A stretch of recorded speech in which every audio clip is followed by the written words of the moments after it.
i ispit imate u januarskom ispitnom roku. Da li to znate? Ja sam pogledala raspored ispita na sajtu fakulteta, ispiti uredno stoje, u učionici stoji obaveštenje o kolokvijumu. Jel znate da imate kolokvijum 18. januara? Da. Znate. Sad, ja imam pitanje za vas. Znači, budući da mi sada danas imamo nekih sat i po vremena na raspolaganju, što pre nego što budete imali, ne znam, časove sa Arijanom, mislim, u nastavku, za tih sat i po vremena danas bi trebalo da iskoristimo onako kako je vama najkorisnije i nekako najpametnije moguće. Ako pogledate našu učionicu, vidjet ćete da su tamo okačeni primeri testova, kao i slajdovi koji sadrže u principu iste te stvari, samo u malo drugačijem formatu, koji su namenjeni za obnavljanje gradiva i za vežbanje. Sad, pošto imate dva testa, znači jedan je 18. januara, a onda imate pismeni ispit koji će biti, nisam sigurna, 20 i samo jedan trenutak da pogledam, 24. je li tako? Onda, znači, između ta dva testa imate nekih nedelju dana razmaka, što, mislim, nije baš sjajna situacija, ali prosto nije moglo drugačije. Ono obnavljanje prvog dela gradiva koje je bilo vezano za kolokvijum je okačeno negde još u novembru u učionicu. Ja ne znam kako ste se vi izborili s tim, da li ste prateći predavanja, pošto smo nažalost u semestre imali samo odnosno u principu 2 časa nedeljno na raspolaganju, nije bilo dovoljno časova i za predavanje i za seminare, pa smo se onda profesor i ja dogovorili da, budući da su njegova predavanja negde okosnica onoga što vi treba da spremite za ispit, on drži predavanje i sad meni jako nedostaje taj moment našeg kontakta na časovima i negde se brinem, ne znam kako ste se snašli s tim. I sad, da li hoćete da probamo da prođemo kroz oba ta fajla, da probamo da uradimo i revision za kolokvijum i za pismeni ispit, ili da možda ipak idemo samo na ispit, bojim se da nećemo stići jedno i drugo za sat i po, pa da možda sutra iskoristimo časove, da napravimo recimo sutra još jedno viđenje, pa da uradimo i tu drugu stvar. Ne znam, vi mi recite. Kako se snalazite sa gradivom? Šta bi vam bilo najkorisnije da radimo danas? Hoćete da radimo pripremu za ispit ili za test? To je za kolokvijum. A možda nam je test bliže nam dolazi, mada isto je u suštini, ali... U suštini je isto, zato i ja kažem, ne znam da li ste uspevali, koliko ste uspevali, hoćete da probamo da prođemo kroz oba, možda ni to nije loše. To bi bilo najbolje. Imamo danas do kraja ovo za ispit, onda možemo da se nađemo još jednom pa da probamo.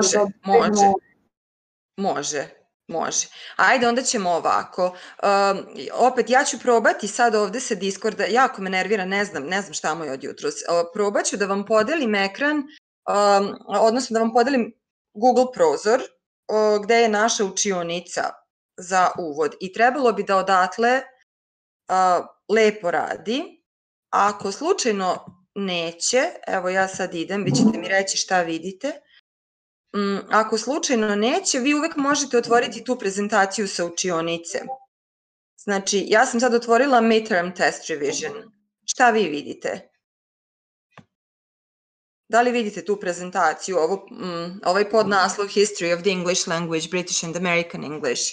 To bi trebalo... Vidi se vaš ekran na Discordu. Ne želim da se to vidi. A ne vidi se prezentacija? Ne, samo vidimo Discord. Dobro, ajde probam još jednom. Ne znam zašto. Evo ovako. Sad sam prekinula, sad ne vidite ništa. Je li tako? Ali me čujete? Da. Dobro, a sada...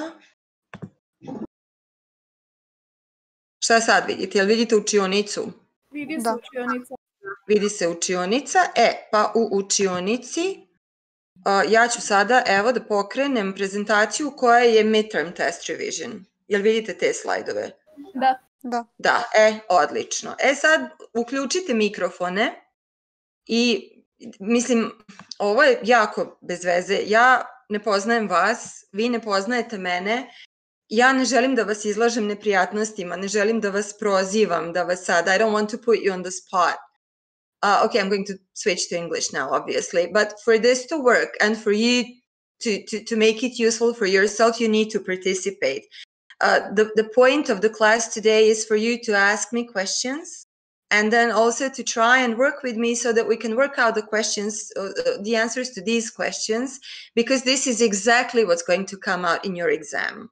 Okay, so basically everything you're going to have both for the midterm and for the final exam is in the classroom right now. If you need anything else additionally explained, you can write me an email. We can schedule another meeting. That's also, of course, an option. But for us to be able to make this work today, you should participate. I mean, that's kind of the idea. And you're, of course, allowed to use everything, all the materials that you have, your notes, the presentations that we've uploaded so far. But the idea is that we go question by question, okay, cover them all, and that you have the answers to them, because this is basically exactly what your tests are going to look like. And I also, if you take a look at the classroom, I also posted sample tests. Okay, so not just the seminar presentations, which go alongside the lectures that you had with Professor Novakov for the, I think, last 2 areas of syntax and semantics. So I uploaded those, and then also 2 revision presentations, 2 sets of slides for revision for the whole material, and also sample tests, so that you can see the format of the test. I mean, that's what that thing's going to look like. So what we're covering now is exactly that, only in a slightly different format. Okay, is that clear? Yes. Yes. Okay, wonderful. So we are starting from the beginning then, and we are going to try and cover this first set of the first revision. This is for the first test, the one that's going to come on the 18th of January. And if you remember, and I sincerely hope that you do, the introductory, the lectures and the seminars, remember that we covered periods in the development of English. So we had this diachronic perspective of the development of English, starting with the Old English period. And in a kind of a retrospective, you should now at this point, or at least by the time the test comes, you should be able to compare these periods of the development of English. So Old English, Middle English, and Modern English. And if, for example, a question like this in one would come in your test, describe the general features of Old English grammar. So not the full period, not everything. So maybe not the lexicon, but grammar. What would you say were maybe the most relevant features which are different from the state of English that we have today? For example, in terms of syntax, word order, or maybe some other relevant feature. Whoever wants to tell me, I'll be happy. Can I? Go ahead. Well, opposed to the Middle English period, or to the, perhaps it's the best if you contrast this with Modern English. I was trying to, the first question to answer. The first question, yes, yeah. Wonderful. So the general features are that the grammar was highly inflected. Yes. Which means that there were 4 cases. Yes. Of words, and they had 5 basic declensions. Declensions, okay. Which both had singular and plural, and the nouns had grammatical gender. And all of that means that the word order wasn't fixed. It was free. Yes, it was free. Inflection. Excellent. Okay, so just to summarize everything you said it was highly inflected. Basically, everything that you said in continuation of that. So concerning the plural of the nouns, the declensions, the cases, and so on, that everything, all of that has to do with the fact that English was inflectional language. slightly more similar to, for example, what we have in Serbian today, maybe, or classical Latin. Basically, these suffixes, morphological suffixes, were grammatical markers of more or less everything. So cases, declensions, plurals, and so on. As a result of that, word order was free, okay, which is opposed to what we have today. You know that over time, English actually dropped its inflections, that most of it was dropped. The biggest majority of that happened after the Norman conquest. As a result of that, the word order became fixed. Okay, now let me ask you a question that's not on the slide, but it's still related to the Old English period. Can you maybe tell me something about the alphabet of that time? How was the alphabet different, again, from the state of what we have in modern English today? It had runic signs. Mm-hmm. And in terms of reading and writing? It was more complicated. It was more complex. It was more complex. In what way? How would you explain that? That it was more complex? Okay, let me help you with another question. If you know that there are two basic types of alphabet, I mean, generally in natural languages, not just English or Serbian, and those two types are phonologic and etymologic, or phonological and etymological.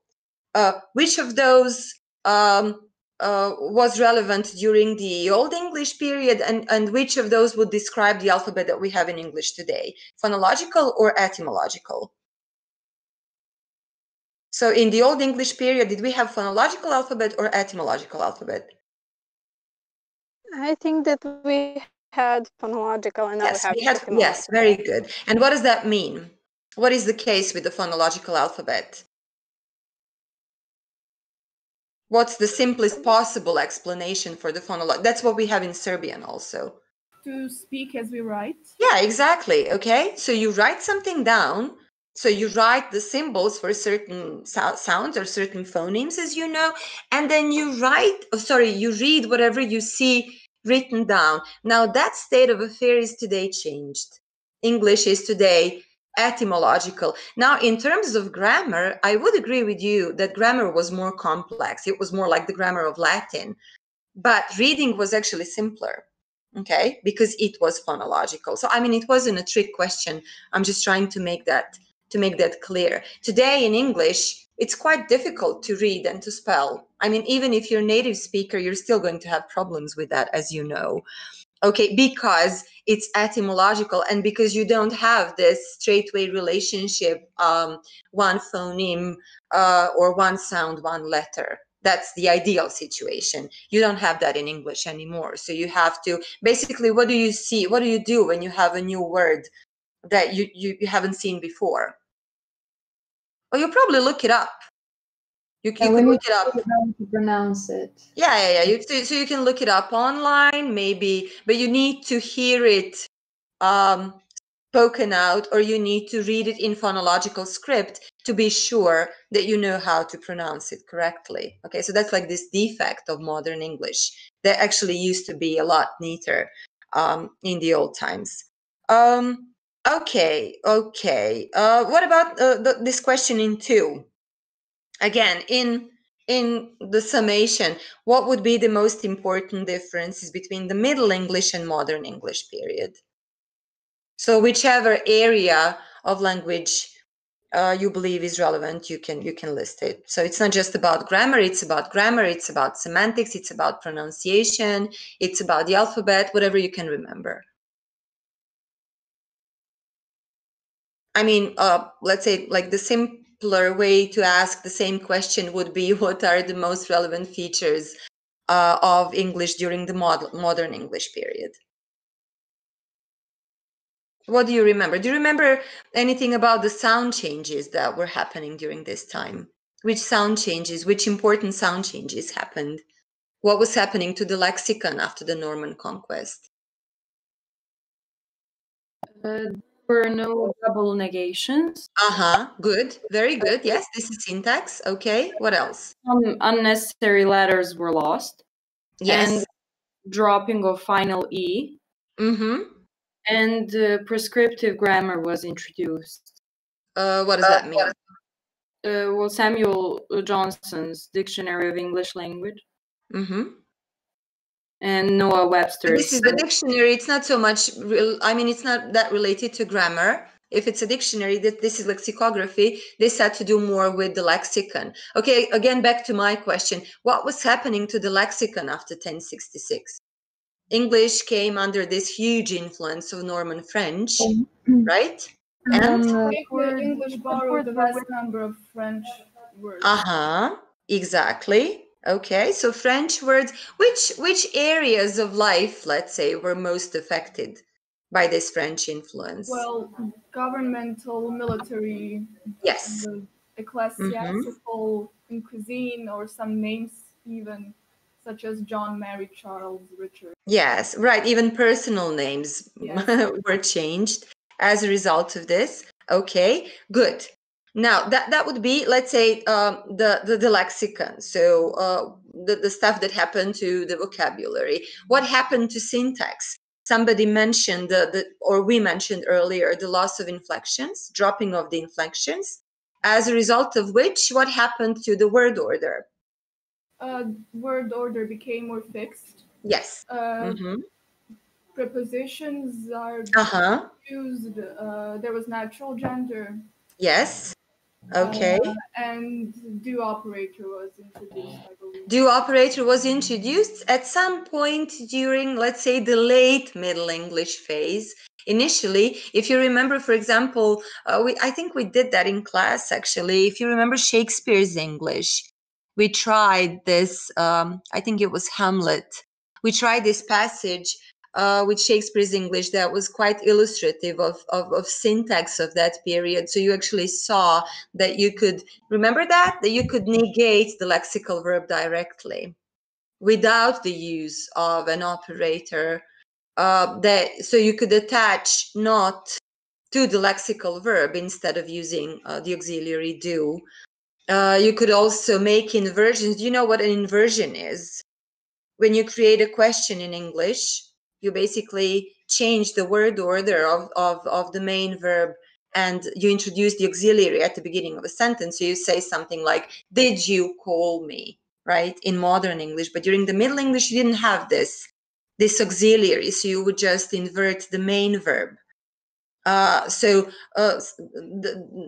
It's true that somewhere during this late phase of this period, you actually started introducing the operators, operator do, and the rest of the auxiliaries, but initially they didn't use them, right? Also, the alphabet changed as well during this time, so it basically switched from completely switched from the phonological into etymological. Do you know what lexical doublets are? Or in other words, you had, as you said, in these important daily usage, Norman French became dominant in a lot of the areas. Who still use the Anglo-Saxon version of English? Which class? The lower class. The lower class. Who were the lower class?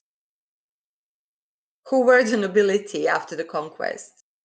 Well, the French were nobles. Yeah, Norman French were the nobles, and the lower classes were still using the more Germanic version of the language. So remember, you have these lexical doublets such as, I don't know, sheep and lamb.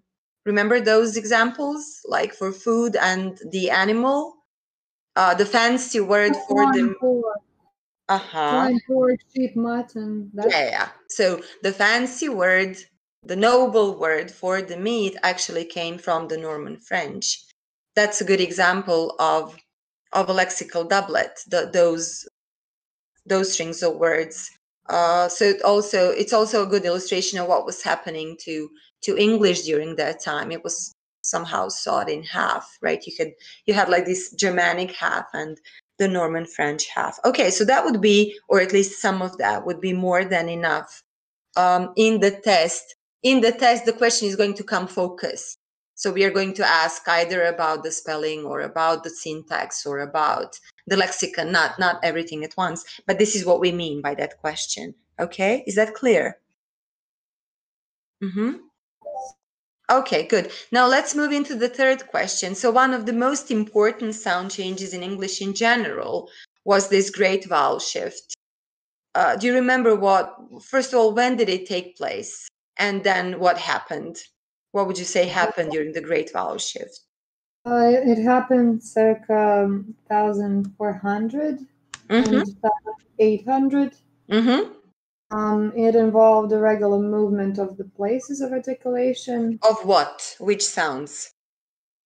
Long vowels. Yes. Excellent. Front vowels moved up to a higher position. The long I formed the diphthong.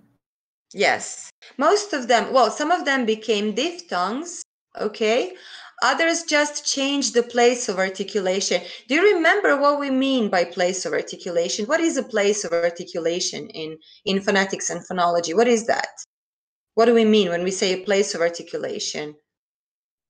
Where in the vocal tract constraint occurs and where the air stream is stopped when we pronounce sounds.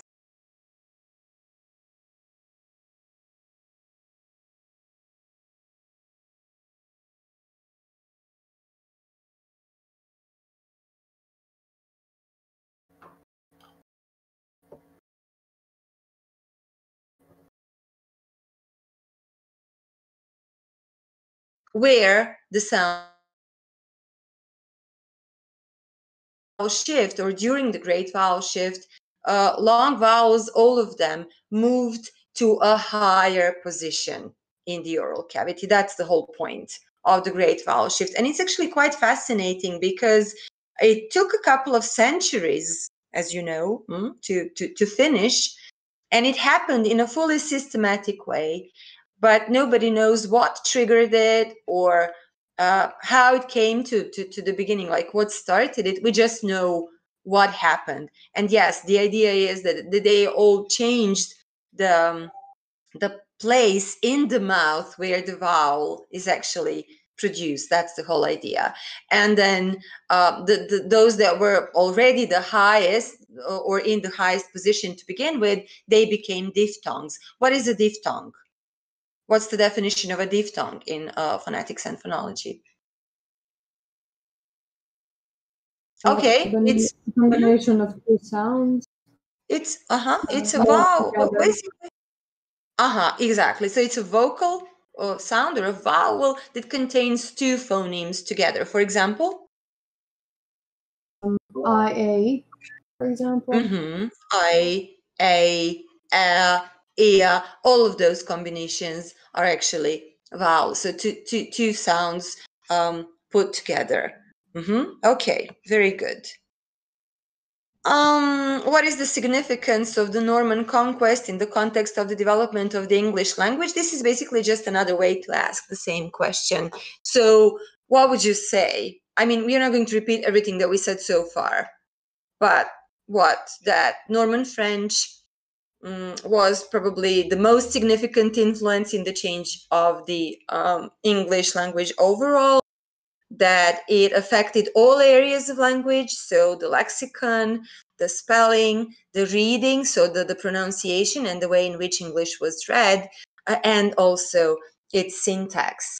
And then in all of these areas, we already mentioned the most important features that were changed. Okay, so it's just the same thing asked in a different way. The same would go for the lexical doublet. So you can use, if you get a question such as this one, the one in 2, then you can use these animal and meat pairs of words that happened as a result of the Norman conquest, where the lower classes were using the Germanic word and the higher classes were using the French word. And it's interesting also to note that these lexical doublets survived into the modern English period. So today in the modern English, we actually use both words, right? But only with different meanings. Like the Germanic word sustain the meaning of the animal, and the French words denote meat. Okay, what about I mutation? This is another important sound change that belongs to the periods of the English development. When and what happened? It happened in the Old English period. I think it was when we combined A or O with I, we get an E. So it was fought, then foot is, and then fetis. So we got feet. And why is it called I mutation? Well, because we add I to get another sound. Right. Basically, that's what you do. It got mutated. So as a result, you got a differently pronounced word. Okay. And it's important, you had the examples, but also on the test to be able to provide one or two examples alongside with the definition. Okay. These things bring you additional points. Good. Okay. What about the most important differences between British and American English? And now we are switching to modern English. And we mean, what are some other variations of English other than British and American? What are some other currently relevant version of English spoken throughout the world today? Okay, we're Australian? Australian, yes, good. Maybe? Yes, absolutely. Canadian? Canadian, yes. South African? Yes, absolutely. All areas in the world on different continents. So wherever you have English spoken as an official language, you're going to have a different variation, a different version. Okay. Now, of course, in our focus, we are dealing mostly with British and American as the two most relevant variations and also two most frequent versions of English, and we say that these differences take place in all areas of language. Mainly you can find them in spelling, pronunciation, the lexicon, and then also the grammar. And I guess I would just need you to give me an example of each of these areas in which British and American English are different. Like, what would you list as an illustration of a phonological difference? So you need pairs of words which are pronounced differently in the British version and the American version. Can you think of an example? Well, for example, in pronunciation, we have fast and fast. Or, I don't know, brother or brother.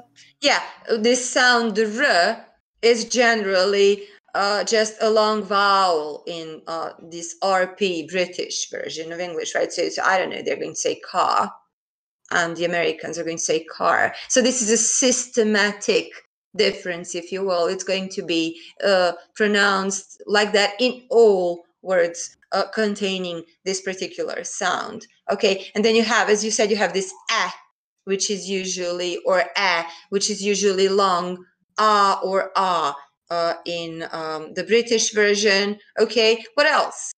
Any other illustrations that you can think of? Okay, what about the spelling? Well, in spelling, we have, for example, in theater, we have either RE in British or ER in American. Okay, so the color we have with OUR or just OR. So which version comparing these two is simpler, would you say? Which one resembles more? Well, the American is always more simple, kind of like a simplified version of British one. The American version, in terms of spelling, imitates the speech more closely. And the British version is more etymological, or it more closely reflects the etymology of the word which is being spelled, also alongside with the language that this word came from. By etymological alphabet, by the way, we mean that when you see the word written down, you can see the features of the language that the word came from.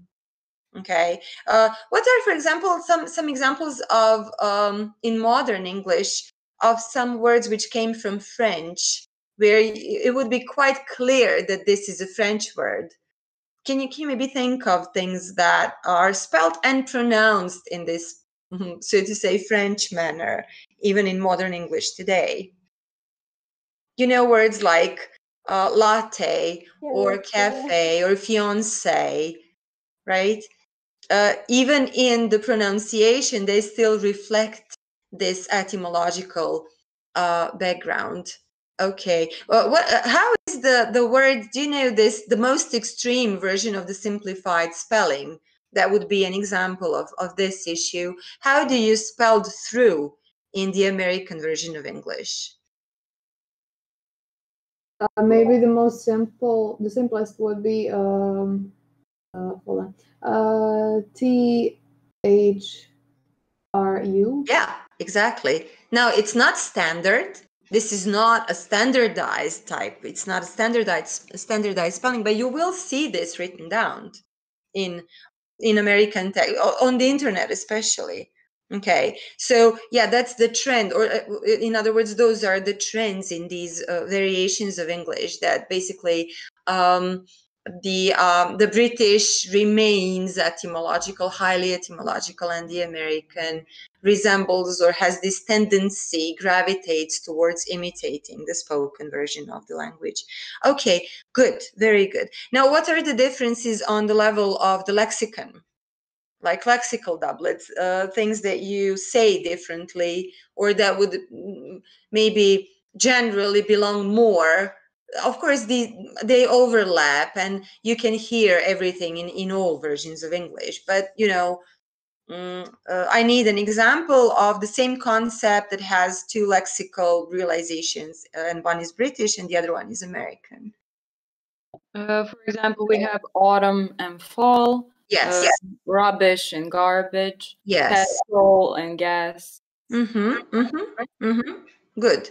So think about those examples, have them ready, because this also comes up on the test. It also comes up as a question in your oral exam. Okay. I mean, generally, when you study for this, you always need to have examples. So it's very, very important to always have examples. Good.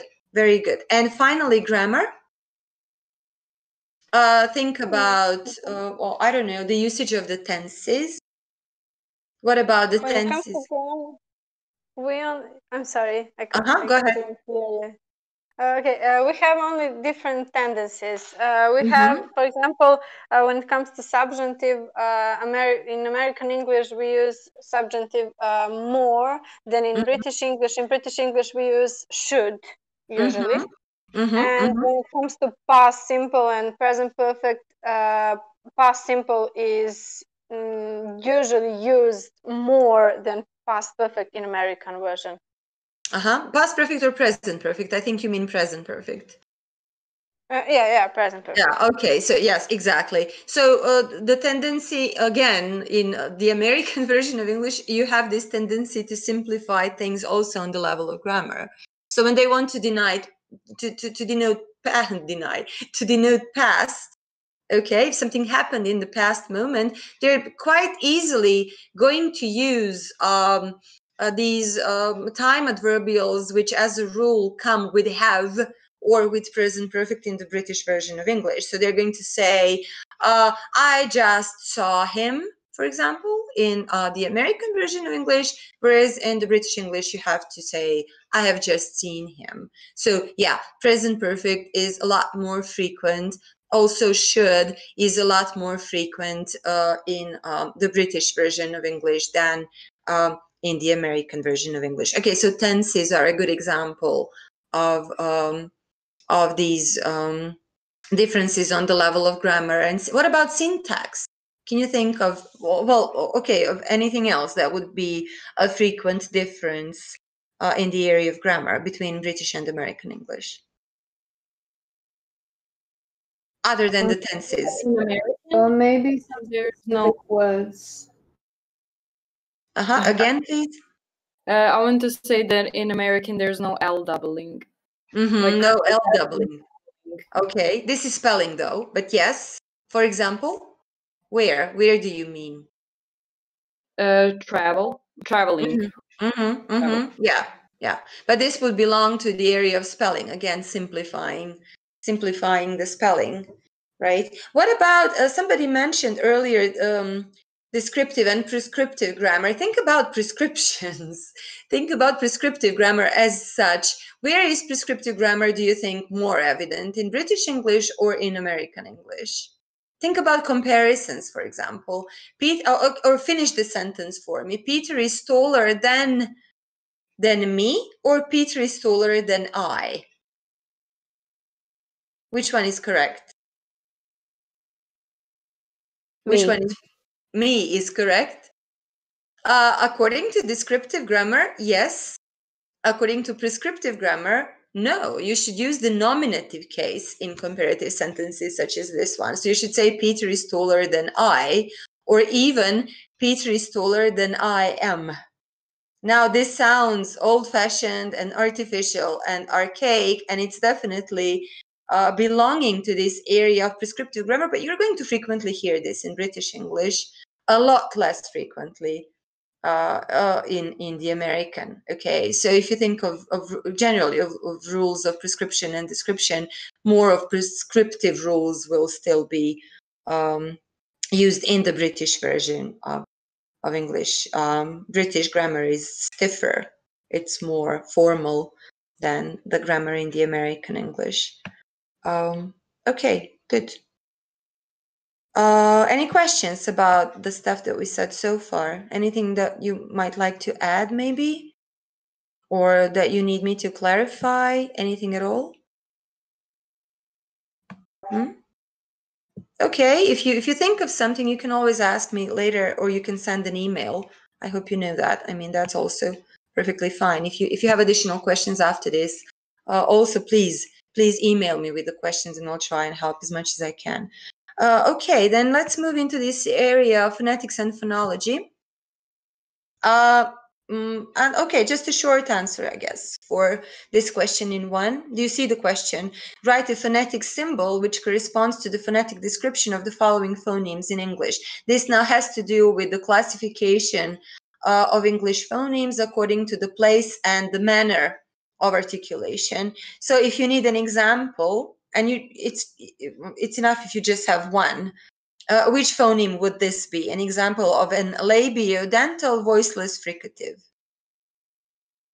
If you can't remember, then you need to find the table in the presentations. Maybe F. Sorry, maybe what? F. Maybe F. But I need you to give me the sound, not the letter. So if you said F or you said S, you need to say either S or F. Not S, okay? The difference between the letter and the sound is that the sound is exactly what you pronounce in a word. Ako se sećate, pisali smo ono malo koliko smo pisali fonetskim pismom i ja sam vam već i rekla, to će tako i biti, dakle vi nećete na testu, nećemo od vas tražiti da pišete fonetsko pismo, ali mi je jako važno da razumete razliku. Jedna stvar je grafema i to je ono što se pojavljuje u spelingu reči. A ova druga stvar je fonema, to se piše u onim kosim zagradama, pisanim, malim pisanim slovima. I to se izgovara kao zvuk. Ok? Dakle, ovde pod jedan, so in one, you should say F. Do you understand the difference? Not F, because that's a grapheme, that's a letter. But F. When we write this down on the test, for example, we write those slashes as well, right? Yes. Tako je. Ako pišete na testu, pišete ga kao fonemu. Znači one kose zagrade i malo pisano slovo. Jer se i iz načina na koji ga napišete onda vidi da vi razumete da se radi o zvuku, a ne o slovu koje učestvuje u spelingu reči. Ovo je jako važno. Znači, važno mi je da razumete razliku i da zapamtite. Ako se od vas, dakle, traži, ovde stoji write a phonetic symbol. Okay? A phonetic symbol is different from a grapheme or a letter. A grapheme or a letter is the stuff that you use, that's the alphabet that you use for spelling. But if we ask you to write down a phonetic symbol, then we mean the phoneme. Then you write the phoneme in this manner in which the phonemes are written, which means the brackets and a small letter, right? The cursive, basically. Okay. What about a bilabial voiced plosive? Again, give me the phoneme, the sound. B. Good. Very good. For each group of sounds listed below, state one articulatory feature which they all share. So this is really the same thing, only from the different angle. Now we give you the phonemes, and we need just one articulatory feature that they have in common. This could either be the place of articulation or the manner of articulation. So what do k and g have in common in terms of the articulatory features? They're both velars. Yes, they're both velar sounds. What about n, m? They're nasals. They're both nasals. Nasal, yeah. Okay, so that's all that you need to write down. If you get a question such as this one on the test, and if you're asked to just write down one articulatory feature, then that's what we mean. Okay, one feature, either place or manner of articulation that the sounds actually share. Or we can give you the features as we did in 1, and then you write down the sound. Okay, is that clear? So you basically need to study this table, the classification of sounds. That's what you need to know. Okay, is this clear? Can we move on? Yeah, I guess then. In 3, we have the same thing. Again, just a different format. So match the phonemes under column A with one articulatory property from the column B. One is extra so that you cannot do this by guessing. So which feature would you match with N? Sorry, with N. Now I made the mistake. Which feature would you match up with N? Which one with Z? And which one with T? N is what? Alveolar. Alveolar. Good.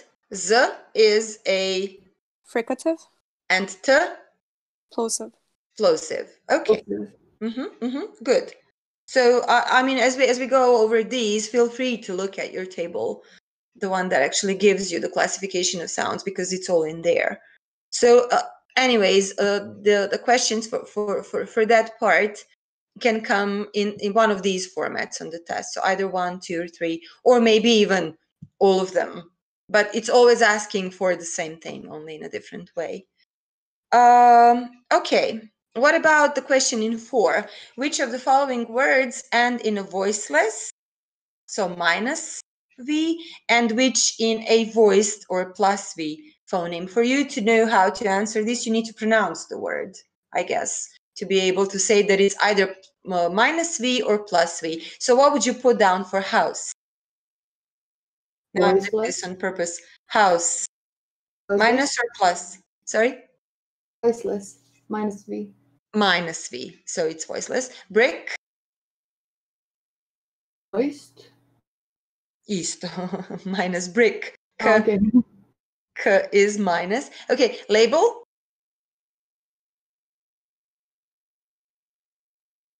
Yeah, this one is tricky because it's actually neither. Because label does not have the counterpart, but also if it doesn't have the counterpart, then it has to be voiced. I mean, you do not have, like, I don't know, K, G, S, Z. You do not have a counterpart for L. So L would be plus. And finally, church. Minus. Minus. Good. What would be the voiced counterpart for church? Not for church, but for ch. Which phoneme is the voiced counterpart of ch in English? J. Good. Okay. Fine. What are the procedures in experimental phonetics? Do you remember? This is a theoretical question now. This comes from the lectures. Pictography, palatography, and labiography. Yes. Okay. Would you be able to tell me what is done in each of these areas? What do they denote, these procedures? Labiography is the pronunciation. The palatography is kao nepce koje se koristi kao palate. Again, it has to do with the pronunciation, yes, but the positioning of the speech organs, maybe, and? Yes. And the spectrography, I'm not sure. Okay, anybody else? What is spectrography all about? What do they study or measure or what is it? What is the aim, the goal there in that area? I don't know if I heard it correctly. Spectrography. Uh-huh. Frequency and intensity of sounds. Yes. Okay. So as you will see also once you look at the sample tests, some questions are on the tests are more of this practical nature, if you will. Others are more theoretical, such as this one, for example. Theoretical questions are all in the lectures that you were listening to, and we will mostly ask you about the classifications, the definitions, and so on of the relevant concepts, also asking for the examples wherever necessary. And the practical questions are like this application of the theory in this area of the English usage or description. So for the midterm, as you saw, like the practical questions will be concerned with the classification of sounds and the feature of sounds and things like that. And then theoretical questions will cover definitions such as this one. Okay, what about number 6? Human palate is divided into the hard and soft, as you know. What's the other term for the soft palate? Velum. Aha, the velum. Ovo Peđa jako voli da pita na ispitu, da znate. Kako se još zove soft palate? Okay, do you remember the definition of minimal pairs? What's a minimal pair? Two words or a pair of words which are different how? And only one letter. Good, but be careful, not one letter. One phoneme. One sound. One phoneme. Okay, so when we say that a minimal pair is a pair of words which are different in only one phoneme, that basically means that when you pronounce them, or if you were to see them written down in the phonological script, in the phonological alphabet, they would have the same number of phonemes. Everything would be the same except for one sound in their pronunciation. Okay, so it's not about the spelling and it's not about the letters, it's about the pronunciation. Now the question in 7 is, or you should find a phonetic minimal pair for the words which are listed in the question below. And to be able to do this, you have to know how to pronounce them and then match them up with these words A to E below. So I need you to tell me what is the phonetic minimal pair for the word kid. One above in the question. Bid. Very good. Kid and bid form a minimal pair, and only the initial phoneme is different, right? Because in kid, you have k, e, d in pronunciation. In bid, you have the same thing, only instead of k, you have b. It's actually, I mean, it's quite simple, actually. You just need to know what to look for. Okay, what about keep? Reap. So you're looking for the same string of phonemes where this middle phoneme is going to be this long E. So you also pay attention to the quantity of the vowels. That's very important. It's not, the point is that only one phoneme can be different, which means that the second, if the second phoneme is long, it has to be long in the minimal pair as well. So keep, right? Long E, P, reap, the same thing, only the initial phoneme is different. So K and R are different. What about sun? Fun. Excellent. House? Mouse. Mouse. And fake? It doesn't have one? It does. Faith. Look again. Faith. Yes. The final phoneme in faith is th. Remember? How do you pronounce this th in English? What's the strategy? What do you do with your tongue to say th? Well, you place it. Yes. You place the tip of your tongue between your teeth and then say t, and you get th. So fake, the string of phonemes in fake is f, then the diphthong a, and then the final k. And in faith, you have f, the diphthong a, and the final th. So the difference between fake and faith is just the final phoneme, where in the first word you have k, and in the second one you have th. Mind you, when you get this question on the test, you will get one word that does not have the minimal pair. Again, just to try and prevent you from guessing if possible.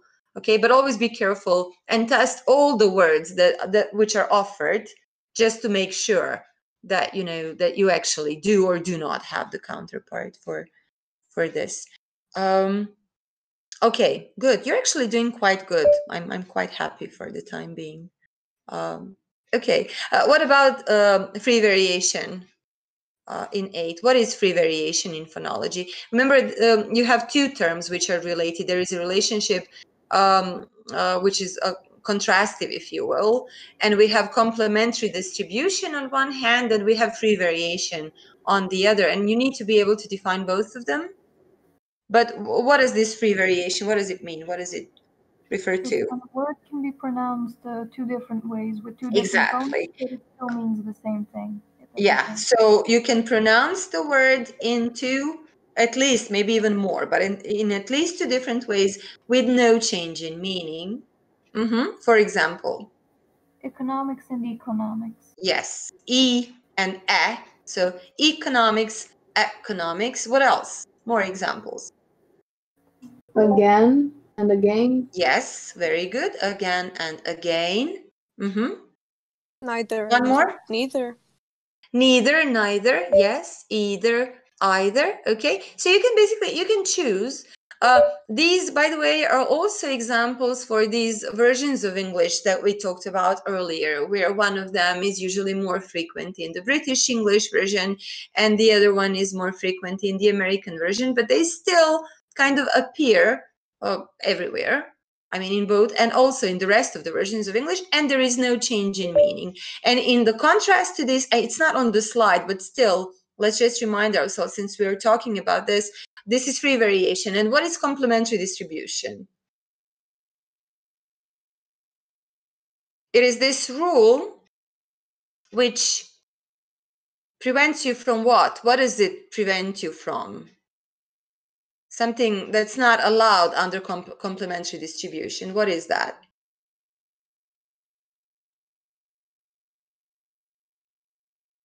Well, you can, okay, this is related to the question of allophones. Do you remember what allophones are in phonology?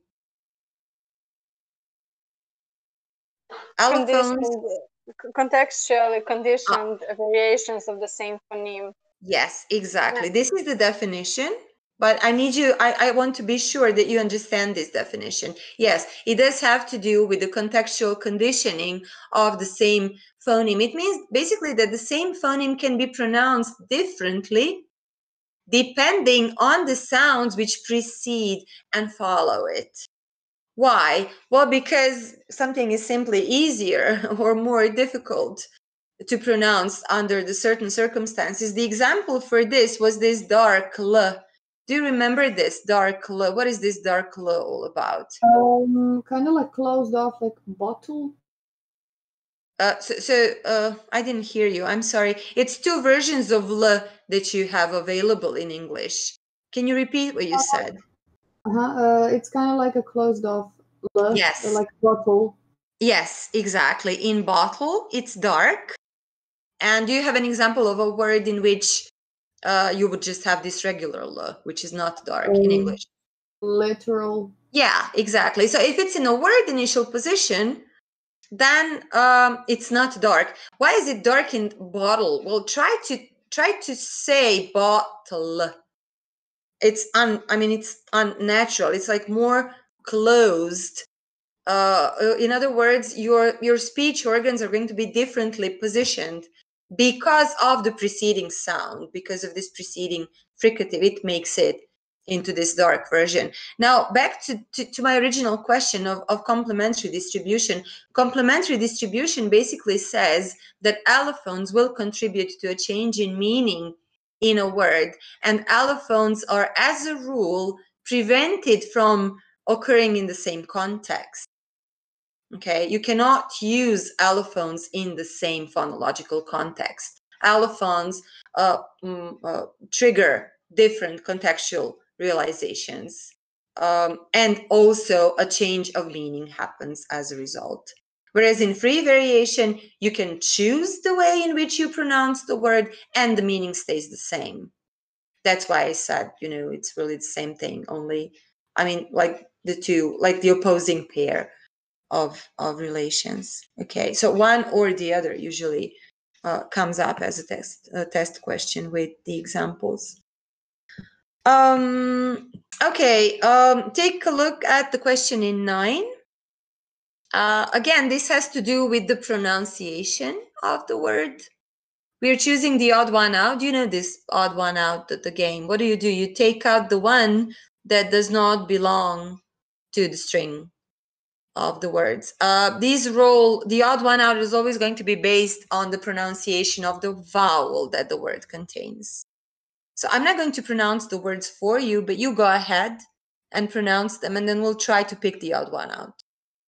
How do you pronounce these words in A? I just need a volunteer to read all the words.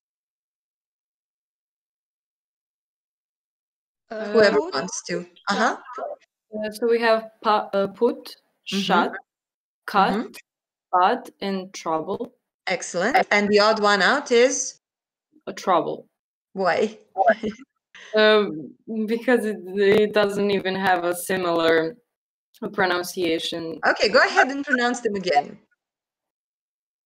Put, shut, cut, bad, trouble. Now think about the vowels which are contained in them.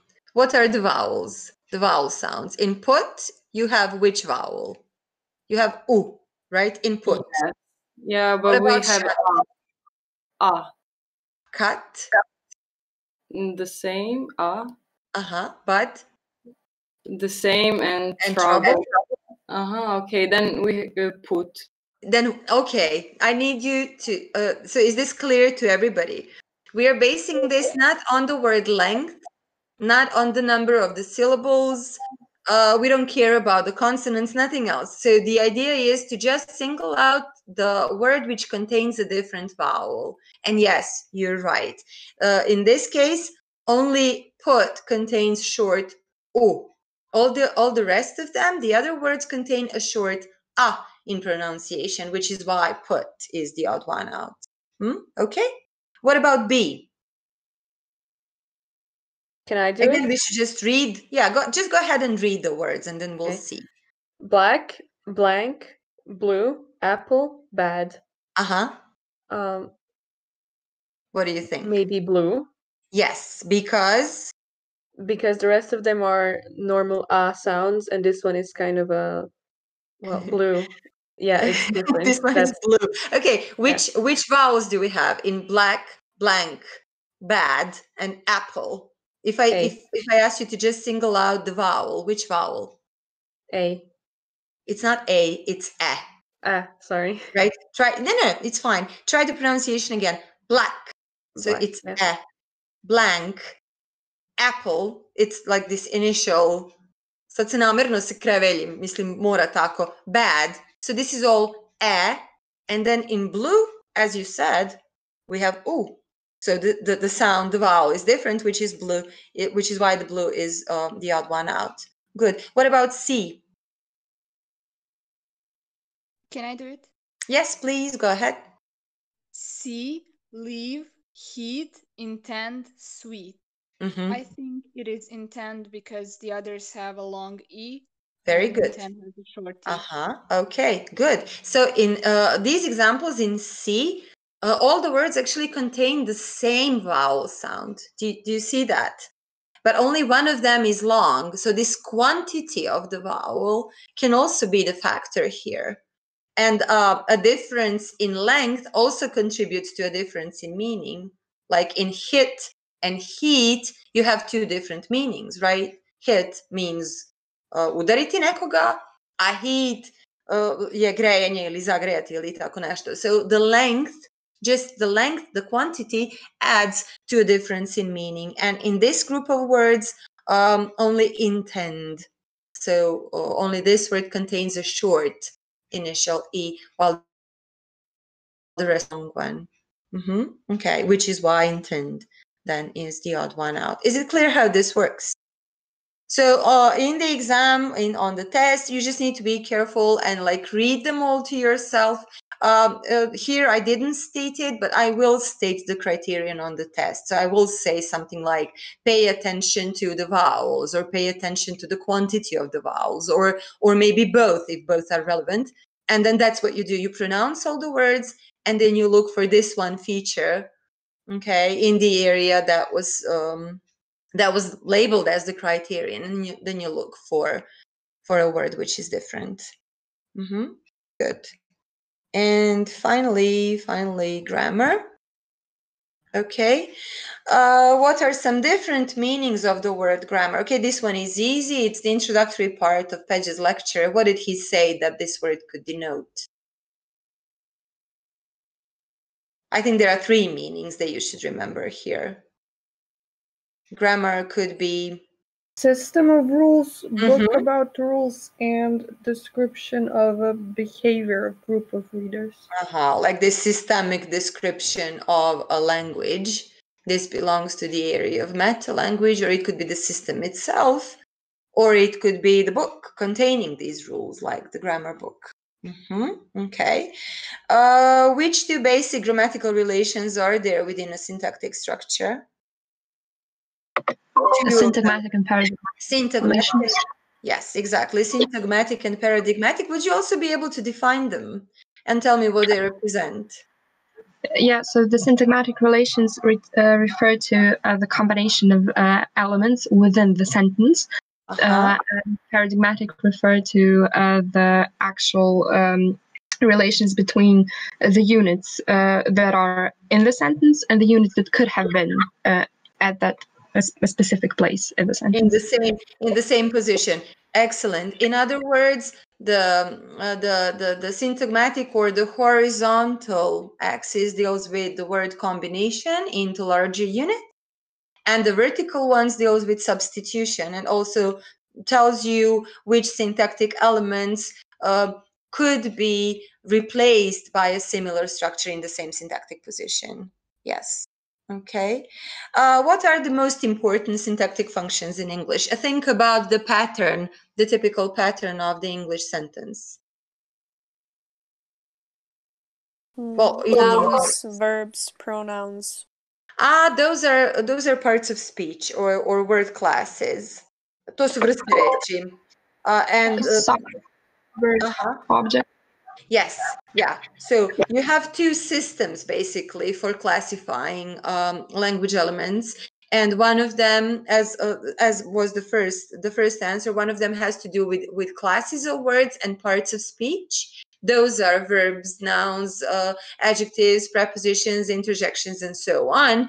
The other one has to do with the roles that these words have once you use them in a syntactic template or in a syntactic structure. And those are subject, predicate, and object, and also various types of complements, let's say. Okay, those would be the most important syntactic functions. Okay, what about the question in 4? What is the basic difference between descriptive and prescriptive grammar? To smo već imali, but let's repeat it briefly. Descriptive grammar deals with what, and prescriptive grammar does what? Prescriptive grammar is like rules, how grammar should be used. And descriptive grammar is how grammar is actually used by speakers.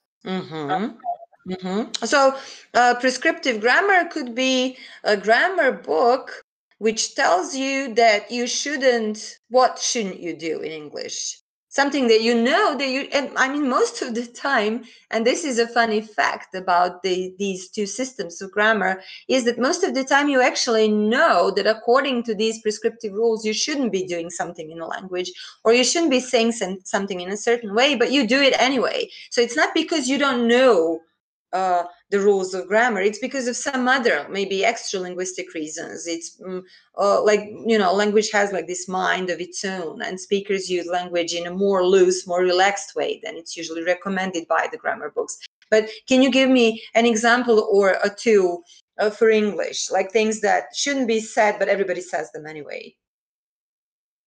And that's also the illustration of descriptive and prescriptive grammar. Well, the example that I gave you with comparisons earlier with the nominative case and the objective case, so Peter is taller than I and Peter is taller than me, this "than I" is prescriptive grammar, but in descriptive grammar, it's actually the objective case, so Peter is taller than me, everybody says that. How do you answer the phone in English? You pick up the phone. Somebody asks for you and you say, "It is I," or "it's me." When people ask for you, you probably say "it's me," or "speaking," or something like that, but it's me. Again, you use the objective case, the accusative case. And according to prescriptive grammar, it should be the nominative case. Like, that's another rule. Prescriptive grammar tells you that you shouldn't end your sentence with a preposition. You know that rule. So you shouldn't say, "Who did you go with?" Does this sound like a good sentence to you? You went to a party last night. Who did you go with? Is this a good sentence? Correct. But according to prescriptive grammar, you should say, "With whom did you go?" Like, you should use the preposition in the beginning. Okay. Can you think of maybe some other differences? Like one more example. Do you know some examples in Serbian between prescriptive and descriptive grammar?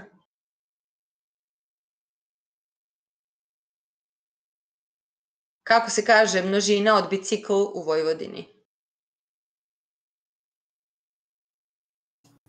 Bicikli. Da, ali se čuje i biciklovi. I to, recimo, spada u deskriptivnu gramatiku. A šta radite sa glagolom trebati? Da li glagol trebati menjate po licima ili ne? Da li je on bezličan ili se menja po licima u srpskom? A to je večita graška, trebalo bi, a ne trebalo je i tako to. Aha, a da li kažete ja treba da idem ili ja trebam da idem? Pa trebalo bi da je bezličan, ali... Aha, ali... Ja treba da idem. Trebalo bi da je bezličan, ali je vrlo često se zapravo menja po licima. I to vam je opet ilustracija razlike između preskriptivne i deskriptivne gramatike i zapravo pre nekog vremena srbisti su rekli, ok, toliko već svi to menjaju po licima da ćemo svi da se složimo da je to sad u redu. Sad, to zavisi negde i od vašeg idiolekta i od vašeg jezičkog osjećaja. Ja sam starija od vas, ja valjda nikad neću naučiti, meni nikad neće biti prihvatljivo da se trebati menja po licima, ali vama možda hoće, jer je to promena koja je došla kasnije. I još jedna zanimljivost u vezi s tim je da se preskriptivna i deskriptivna gramatika u principu u nekom momentu susreću, odnosno nešto što je nekada bilo nedopustivo u nekom jeziku, posle nekog vremena i učestale upotrebe će postati deo standardnog jezika, odnosno preskriptivna gramatika se menja u korist deskriptivne, samo što je mnogo, mnogo sporija od onoga što su efektivne promene koje su evidentne u jeziku. Ali u svakom slučaju, so in any case, the difference is that prescriptive grammar gives you a set of rules as recommendations for language usage, and descriptive grammar, as the name says, describes the actual way that the language is used currently by the speakers, and they're usually different, like in many areas. U srpskom imate ovo sa akcentima, čudo da treba da stavljate, ne znam, u višesložnim rečima akcenat na prvi slog ili na drugi slog reči i treba da kažete, na primjer, televizija, a ne televizija. Da, paradajz. A u recimo sistematizaciji zvanja saradnika na univerzitetu, naši mlađi saradnici su asistenti. Ja to valjda nikad neću moći da kažem da mi je neko asistent, možda mi je asistent, ali asistent mi nije, a asistent je kao pravilno.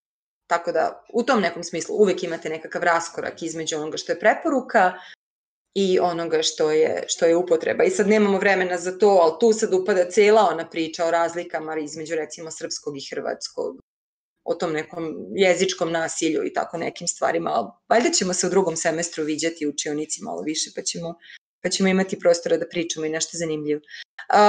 Anyway, okay, so that's the question in 4. What about 5? This is now different, okay? Again, it has to do with grammar. What are the functions that an adjective can have in a sentence? It can have attributive and predicative function. Predicative, and what's the other one? Nisam čula. Attributive. Attributive, okay. Attributive function and a predicative function. Good, okay. And finally, the last part of this revision 1, or grammar, you should explain the difference between a finite and a non-finite verb form. So how would you explain or define a finite verb form in English? What is a finite form and what is a non-finite form? What is the basic difference between the two? If a verb is finite, you can also give examples. It means that it agrees with the subject in person and in number. So I am is finite, but the non-finite form of am is the infinitive verb, or be. Peter goes is finite, go is non-finite, or going also. So a finite verb with a finite verb form, there is this subject-verb agreement in number and person. Isto je i u srpskom. Non-finite ili nefinitni oblici. What are the non-finite verb forms in English, by the way? Infinitive and what's the other? Subjunctive, možda. In subjunctive, okay, subjunctive as a complex form is non-finite, but how do you build the subjunctive? I need you to go down to these basic building blocks in grammar. Infinitives and the ing. What do we call the ing non-finite form? The gerund. Gerund is a deverbal noun. This is a noun. I need the ing verb form. Present participle. Yeah, a participle. Okay, that's enough. So the non-finite forms are infinitives and participles. And again, I don't want to leave you confused. There are two ing forms in English. One of them is the participle, the ing participle. The other one is a gerund, since you mentioned it, but gerund is actually a noun. So when you say, I like swimming, aj prevedite mi to. I like swimming. Šta ja volim? Volim plivanje. Okay, so that's how you can also maybe test it, although this test isn't always reliable, but if you're confused, right? So if you want to test whether something is a noun or a verb, but if I say, I am swimming, I am then building the present continuous tense. In this case, in the second example, I'm actually using the ing participle. Okay, so this ing is a form of the verb. And in the earlier example, the ing is a form of a noun. Imate i u srpskom tu razliku između glagolske imenice i glagola. Anyway, okay, if a verb is non-finite, it's going to be either some format of the infinitive or some format of the participle. Okay. According to the grammatical category of aspect, verbs are divided into... What are the two types of voice or aspect? Well, sorry, not voice, but aspect here. U smislu svršenosti i nesvršenosti radnje. Well, I just gave you the answer, actually. They can be perfective and imperfective, right? And what about voice? Voice in English can be active and... Passive. What's the other one? Passive. Good. What are closed word classes and what are open? And give us some examples. First of all, what is the difference between an open class and a closed class? What's the crucial difference between the two? Well, with the open class words, we can create like other words. which You can add new members to the class. You can add new words there. And with the closed ones, you can't. Well, we can do that. For example, in prepositions. Exactly. Prepositions or maybe pronouns. And what are some open class systems, open class words? Well, nouns. Nouns, verbs, adjectives, adverbs. All of them are open. So that's where you import new concepts, as you know, with language change, for example. Okay, and finally, the difference between natural and grammatical gender. So the category of gender. It corresponds to biological gender. Which one? Natural grammatical gender. So natural gender corresponds to biological gender. And what is grammatical gender? Do we have that in English? We don't. We do. But what is it? It's where you mark a gender on a word, but it doesn't have anything to do. It's not linked to the biological gender. For example, or animals are it, right, in English. Disregarding their natural gender. So animals can be both male and female, but you refer to them as it. Or small babies in the nursery, they call them, you know, a baby is an it, unless you're emotionally attached to it, of course. Also, you have these endearing terms for inanimate objects such as ships and cars, where, you know, males especially will refer to a car they love as a she. In the old times, the sailors would do that to a ship. But yeah, grammatical gender is the marking of the gender in a natural language where there is no natural correspondence to the biological gender, whereas natural gender overlaps with the biological gender. I mean, that's the only difference. U srpskom imate još kompleksniju situaciju gde vam je, ne znam, stolica žensko, a sto muško. A, mislim, nema nikakvog razloga za to, osim gramatičkog. Dakle, u tom smislu gramatički rod nema veze sa biološkim, odnosno sa prirodnim rodom, a natural gender is marked in the same way as it is in a language as it is in biology. Okay, good. Well, that brings this one to a closure. I guess this is the slides that I planned for the revision for the first part. Or for the first test. And also, if you take a look at the stream in the classroom, there is this midterm test. I hope that you see it. Do you see it now on the screen? Yes. Okay, good. So this is the version of the test which was used, I think, last year, like whatever. But this is the format. So the test that you're going to have on the 18th is going to look a lot like this. So you're going to have some open questions. If there is an open question, such as the question in 1 or in 2, then you explain something or you define something and then you provide an example. But you can also have multiple choice or matching or something like that. I mean, you don't have the illustrations of all of that here, but I just don't want you to be surprised by the format of the test.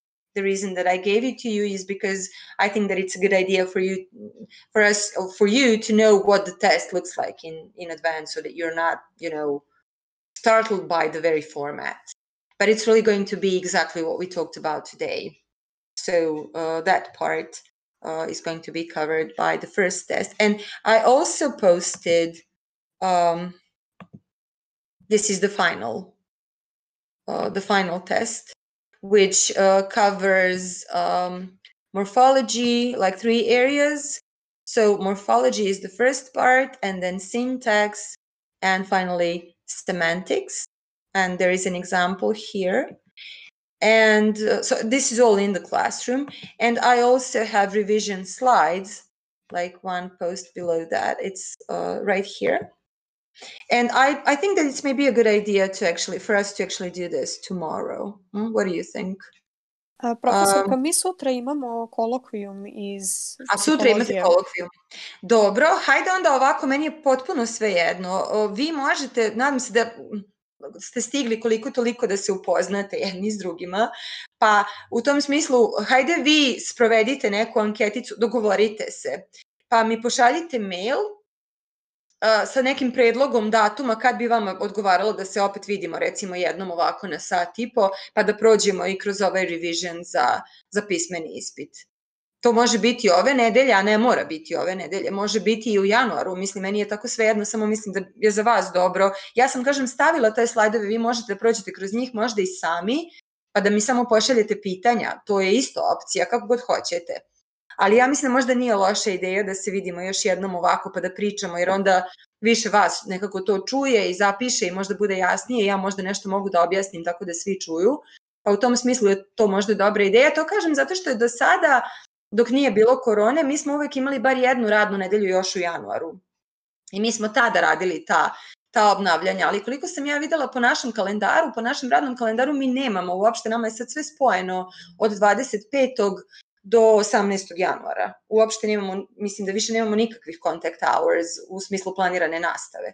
Pa onda ja to ne bih ostavljala za januar, bojim se da će vam tada biti kasno, tako da imate te opcije kako god hoćete, ili da pogledate pa da mi pošaljete pitanja, ili da se možda vidimo odnosno vidimo, da se još jednom sastanemo ovako online pa da prođemo i kroz ovo obnavljanje za ispit. Ali to vi možda vidite između sebe kad bi vam bilo zgodno, pa mi pošaljete neki predlog pa se dogovorimo za datum. Jel može tako? Šta kažete? Može, da, onda ćemo se mi dogovoriti. Pa da, znači vi prođite sad, uradite te testove, kolokvijume, to što morate da vam se malo raščisti, pa mi onda javite. To može biti i posle Nove godine, mislim uopšte meni je potpuno svejedno, ja mogu bilo kad. Samo mi je važno da većina vas se složi da vam to odgovara, pa da onda budete tu, da ovo ima smisla. Mislim da ja ću ovo vrlo rado uraditi i sa 30 ljudi, mislim, meni nije teško, nego ajde vi probajte, vidite šta bi vam bilo najkorisnije, pa mi javite pa ćemo da se dogovorimo. Može tako? Može. Može, eto, dogovoreno, onda ja čekam da mi se vi javite, ako se ne javite uskoro, ja ću postaviti u učionicu pitanje, pa možemo i tu možda neku diskusiju da napravimo, neki chat, pa ćemo se dogovoriti onda za datum i za vreme. Eto, važi, onda vas pozdravljam za danas. Vi učite, ne znam, krenite da prolazite kroz gradivo, sve što vam treba za testove se sad nalazi u učionici. Sva dodatna pitanja možete bilo kad poslati i na mail, znači u kontaktu smo za sve što vam treba, ja ću vam vrlo rado pomoći, a vi smislite onda kad da se ovako sastanemo još jednom pa da prođemo i kroz ovaj drugi deo.